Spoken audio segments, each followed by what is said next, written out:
చికి TV. ఒకప్పుడు ఒక చిన్న తోటలో అందరికి ప్రియమైన మామిడి చెట్టు ఉండేది. ఆ చెట్టు నీడనిచ్చేది, రుచికరమైన పండ్లు ఇచ్చేది, దగ్గరికి వచ్చిన ప్రతి ఒక్కరికి ఆనందం పంచేది. ఒక రోజు చెట్టు ఇలా అన్నది, ఆపు, అవి నా మామిడి పండ్లు, వాటిని పెంచడానికి నేను చాలా కష్టపడ్డాను.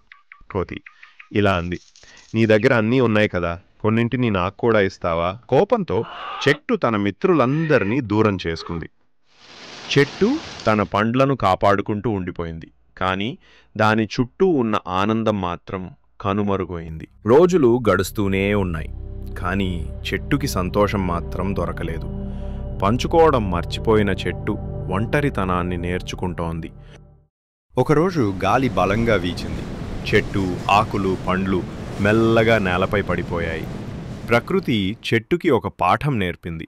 ఎక్కువగా దాచుకున్నది ఒకరోజు పోతుంది. రైతు స్నేహంగా చెట్టు దగ్గరికి వచ్చి చెట్టు కొమ్మపై చెయ్యి పెట్టి, చెట్టుగారు, మీ బాధ నాకు అర్థమైంది. పంచుకోవడం నేర్చుకున్నప్పుడు నిజమైన ఆనందం దొరుకుతుంది. చెట్టు తెలుసుకుంది, పండ్లు పంచితేనే సంతోషం పెరుగుతుంది. ఆ రోజు నుంచి చెట్టు అందరికీ మామిడి పండ్లు ఇచ్చేది. ప్రేమ పంచుకుంటే ఆనందం పెరుగుతుంది. అదే జీవితమందం.